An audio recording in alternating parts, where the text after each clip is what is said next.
ऱ्याडिकल्स भनेको एकदम बुझ्नुपर्ने कुरा। ऱ्याडिकल्स भनेको जस्तै घर बन्नुभन्दा अगाडि घरको के हुन्छ त पिल्लरहरू हुन्छ, राइट। ऱ्याडिकल्स भनेको त्यो पिल्लरहरू हो जसले चाहिँ खान्जी डेभलप हुन्छ, जसले चाहिँ खान्जी बनेको हुन्छ। फर इक्जाम्पल मैले यहाँ एउटा ऱ्याडिकल्स देख्छु, त्यो आफैमा एउटा खान्जी पनि हो, तर त्यो ऱ्याडिकल्स पनि हुन्छ। जस्तै कि यो भनेको एउटा ऱ्याडिकल्स हो, के अरे निन पनि भन्छ। यो हितोको खान्जी हो, हितोको खान्जी हो। हितोको ऱ्याडिकल्स भनेर पनि बोलिन्छ। हितोको खान्जी हो अथवा निनको खान्जी हो। निनको खान्जी पनि भनेर बुझिन्छ। यो भनेको मान्छे भनेर बुझिन्छ, राइट।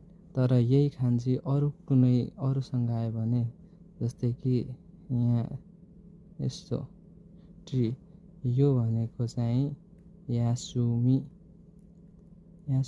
हो।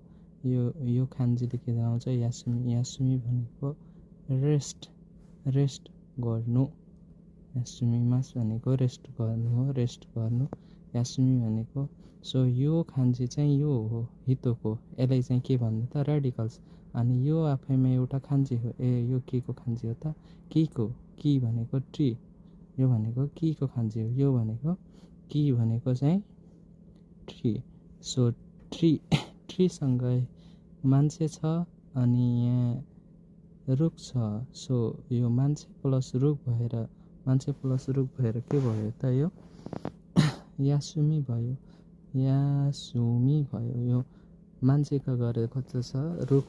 पहिला प्रतिशालाहरूमा आराम गर्छ नि मान्छेहरू, गाउँघरमा पनि अझै प्रतिशालाहरूमा आराम गर्छन्। प्रतिशाला पनि कस्तो हुन्छ भन्दा रुखको पहिला हुन्थ्यो नि त, रुखको प्रतिशाला चौपारी जस्तो।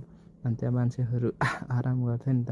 सो मान्छे प्लस रुख आयो भने यो दुईवटा क्यारेक्टरले मात्रै यत्रो वर्डलाई जनाउने भयो क्या। त्यही भएर चाहिँ यो बुझ्नलाई सजिलो, र यही कुराहरूले के भन्छ त? ऱ्याडिकल्स भन्छ। यो भन्ने कुरा क्लियर भयो होइन? यति बुझिसकेपछि हामी आजको अब नेक्स्ट टपिक भनेको हामी बेसिक खान्जीहरू हेर्छौँ। र बेसिक खान्जीहरूमा पहिलो खान्जी रहेको छ दिनको खान्जी। फर्स्ट खान्जी हामी दिनको खान्जीबाट सुरु गर्छौँ। र दिनको खान्जीलाई के भन्छ भन्दाखेरि दिनको खान्जी